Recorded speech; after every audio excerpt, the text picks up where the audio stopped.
Bet on Bears fans, another edition of the Chicago Bears podcast coming your way. Pat the Designer back at it again. Dennis Allen says that the cornerback 2 job is wide open right now. And ladies and gentlemen, we are seeing a really good competition for that CB2 job, if that is the case. Also, some of the comments from Caleb Williams today and about how he's doing at training camp and kind of what we saw today on the field. We'll talk about all of that and more in today's episode of the Chicago Bears podcast. Hit that like button, subscribe to the page, leave a 5-star review. Y'all know what to do. As always, today's episode is brought to you by the Advantage Dealer Group. Find your next Chevy, Toyota, or Acura and drive off in under 60 minutes, or they'll make your first car payment. Also brought to you by the Hard Rock Casino in Northern Indiana, Las Vegas style gaming, just 30 minutes from Soldier Field, exit 6, right off of I-80-94.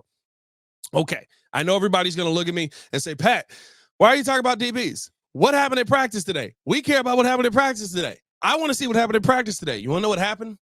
Football happened. That was they did 2/3 speed, essentially. There was nothing crazy. There were no pads. It was a much more dialed back day after back-to-back days in pads. And so for me to come on here, I feel like it'd be disingenuous for me to hype up what we saw. Now, we did see good from Caleb Williams. I'm not going to tell you that it was bad, right? Like, we did see good from Caleb Williams. He had a nice pass to Luther Burden that ended up being a touchdown in the first 11-on-11 period.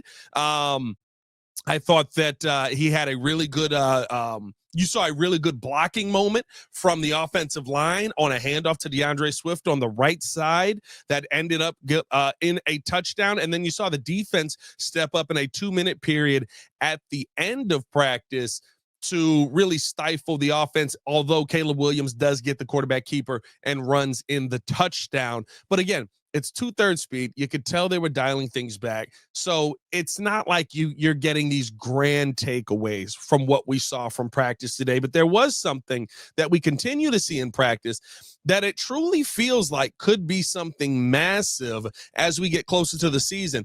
And Dennis Allen commented on it. He talked about how that second DB spot, that second cornerback spot, I should say, is completely up for grabs. And that is shocking. After, Tyrique Stevenson, it's assumed he's the number 2 guy. Jalen Johnson, Tyrique Stevenson. I understand what happened last year with the tip pass and stuff like that. But outside of that, Tyrique didn't have this horrible season that people want to make it out to be. Tyrique was fine last year. It wasn't good enough with everything else that was happening around him. And he had one really, really historically bad moment. But now that we're here in camp, there's been a name that continues to pop up almost daily, somebody that we talk about, and that's Nahshon Wright. And to me, that is a conversation where, okay, if this second DB spot is truly open, this second cornerback spot is truly open opposite Jalen Johnson, Nahshon Wright has been putting on a show just about every single day of practice. And to me, that is the conversation on, okay, is this just pushing Tyrique to be better, similar to what we saw from Terrell Smith, who almost isn't in the mix here? Or is this something where we're truly seeing possibly a change of the guard at that second DB spot? Now, Jalen Johnson has not been out there. And I will say, the reason you're seeing Nahshon Wright get a lot of these big plays is because, at least to me, and based off some of the things that I've seen up there, you're seeing the ball go his way more than what you're seeing from Tyrique. Could that mean that Tyrique is kind of having, I don't know if I'd say as the same, but that Jalen Johnson effect of like, I know what Tyrique can do. I know he's got the range. I know he's the aggressor. I'm not going to take a chance here. We're going to throw over here. That could play into this as well. But the fact that the competition is so high because Tyrique Stevenson is not having a bad camp. Tyrique Stevenson looks good out there. This defense as a whole looks good out there, but you do have to take into account Tyrique Stevenson, again, very similar to the conversation I continue to have at left tackle, is a Ryan Poles guy. He is a Matt Eberflus guy. He is not a Ben Johnson, Dennis Allen guy as of yet, but Nahshon Wright is a Dennis Allen guy. Nahshon Wright is a Al Harris guy. Nahshon Wright is a Ryan Poles guy, right? Sometimes the politics come into play. And while I do think because of where Tyrique is at and how good we have seen him be, I don't think that this is just going to be, oh my God, like it's Tyrique's job to lose and Nahshon's going to have a leg up in this situation. But the fact that he said that this is an open competition and that he's still waiting to see somebody take hold of that job. I thought that was massive because you could see a ton of change on this defense. You could have some of the best DB depth in the NFL, which I already do think the Bears have some of the best DB depth in the NFL. But like adding that to it again, I keep saying I trust the DB guy with my kids at this point because he never gets it wrong. And we're continuing to see this DB room just grow and grow and grow. And you've got a bunch of names. Again, we're talking about right now, Jalen Johnson, Tyrique Stevenson, Nashawn Wright, who Dennis Allen talked about him as a player who he's seen a ton of improvement from the time that he had him in the summer to where he's at now. And that he's really someone who's on his radar. When you start to see things like that, oh, by the way, Terrell Smith is still there. Oh, by the way, Jaquan Brisker is still there. Oh, by the way, Kevin Byard is still there. Like, you've got all of these names. It just goes to show you, like, the strength that room has. And the one thing that I'm loving about kind of where this DB room is at and the fact that this competition is happening is you've also got guys on this defense that can make those guys' lives easier. You're talking about a Kyler Gordon. You're talking about a Jaquan Brisker. I'd throw in even a Ruben Hippolyte into that conversation on guys that could be utilized all over the field in different ways. And we're seeing Ruben Hippolyte really go out there almost day in and day out and make some really nice plays. I am quickly becoming a big fan. You guys know that was the one player that I was like, listen, I don't know. Like, I didn't see it. I didn't see it on the tape. I didn't see it I don't know what y'all see, but you're seeing him out there continue daily to make good plays in coverage, continue daily to go out there and disrupt. I saw him today on Roma Dunze in the back of the end zone in a red zone period, and he's covering Roma Dunze and man, right? Like, you have so much versatility on this defense. I think it just ups that CB1 and CB2 spot because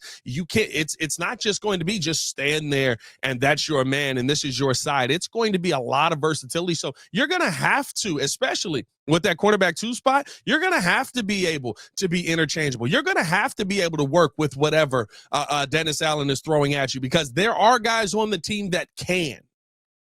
And the guy that wins this battle is probably the guy that is able to adapt to the systems that Dennis Allen, because he talks about being in dime a lot, but he could be in 42-5, right? He could be in a base 4-3. He could be in, right? We've seen him go 3-4 randomly in a game. Like, there's all of these different things that he throws out there schematically. And the offense continues to talk about how much he's throwing at them on a day in and day out basis. It truly is one of those things where seeing Jaquan probably get utilized. He said it yesterday, how he's wanted to be utilized the entire time. Seeing Kyler Gordon be able to be all over the field. I thought Kyler said it best, right? Like, if I'm on one side in the box and Jaquan's on the other side in the box, guess what? The run's not happening. You're not getting by us. We know where the football is going to go. You're not getting away from us. So, like, just seeing the confidence that this defense has and how quickly they've hit the ground running, it does have me excited about where the team could go defensively on this. It also has me extremely excited to see now, and this is something I'm going to be focusing on here for the rest of camp, who continues to be ahead in that battle, because that DB2 battle could be one where I think most of us think Tyrique's going to be over there. Most of us expect Tyrique to be over there. But Al Harris said it best. He was like, I don't know who when we got a chance to talk to him at the round table, he basically said, I don't know anything about Tyrique. I don't know who he is just yet. We're starting to get to learn these guys. I'll have a clear picture when I get my hands on him. You know who he knows a lot about? Nashawn Wright. He had him for 3 years in Dallas, and Dallas ended up moving on from him. He ends up going to Minnesota, and now he's coming here. And it's one of those things where it's like, it's a reclamation project. It's figuring it out. It's okay. Hey, it didn't work out there, but in this defense, you can be really good. And we're starting to see that throughout training camp. Let me know how you guys feel in the comments below. I'll be down to talk with you guys as well. Do you like the fact that this DB battle is wide open? Do you have a favorite in this battle right now? Or are you like some people in Chicago right now who are just like, Tyrique Stevenson gave up the Hail Mary, I'm ready to move on? There's a lot of people out here like that. I'm not going to lie to you. I'm not one of those people. I like Tyrique. I like the aggressiveness. Just stay focused on the field. Talking though about this offense and Caleb Williams, I thought hearing Caleb Williams' comments today on a couple of different things, that he was very I think we need to change the conversation that we're having about where this offense is at. Because when you hear Caleb Williams talk today about, I feel like I'm doing these things well. I feel like I'm getting this and I'm grasping this concept. I know what this play means. I know what these words mean. And now I know, okay, this is the play that we're going to run. Bet, let's get through it. Let me get into the huddle and figure this out. I'm understanding what I'm seeing in the pre-snap procedure, right? I know, okay, he's playing up. Bet, we've got this hand signal that changes this play. We've got this opportunity over here. Bet, we're going to kill this, and we're going to go to this play now.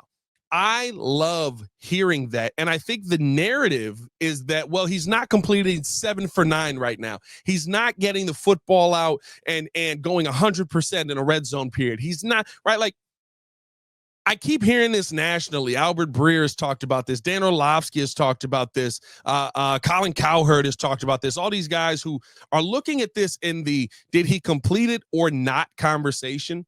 And that doesn't seem to be the conversation that Ben Johnson is having. That doesn't seem to be the conversation that Caleb Williams is having. Doesn't seem to be the conversation that anybody on the offensive side of the ball, Declan Doyle even, is having. You know what they keep saying? Details, details, details. We have to get the details right.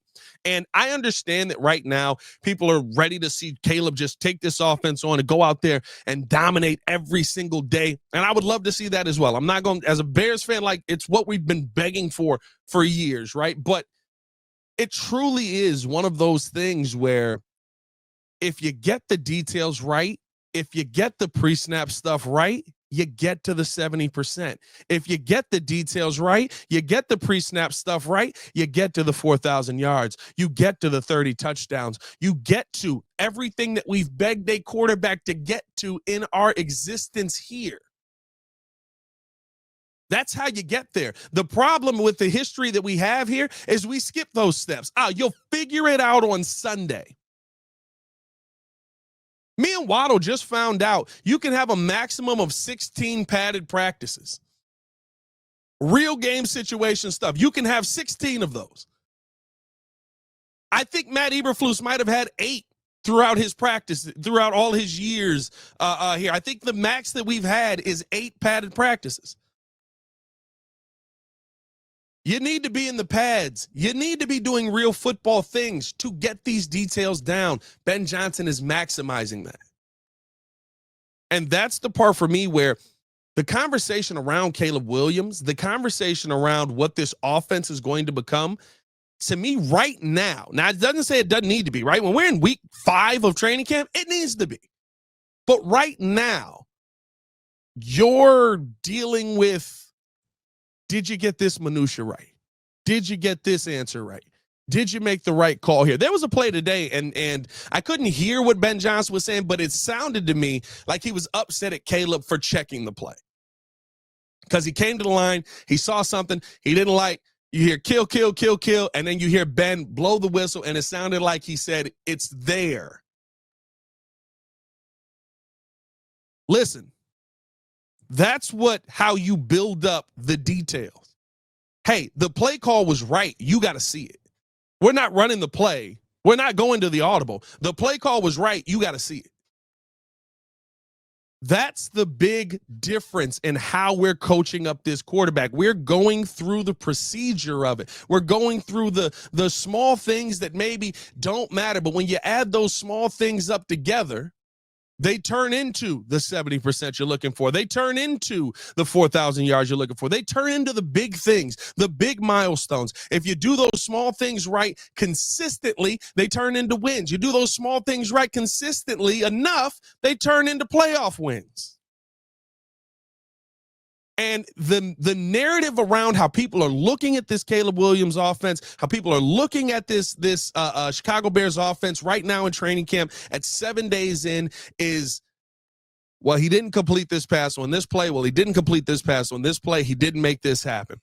A day like today, people were probably going to run with it and go, he had a great day. He had a touchdown here, touchdown here, touchdown here. Yeah, sure. And at 2/3 speed, I would hope that he's scoring touchdowns. I would hope that he's getting the ball in play. But is he getting to the line? Is he making the right check? Is he seeing the advantages that he has when the defense is up at the line? Is he reading it right?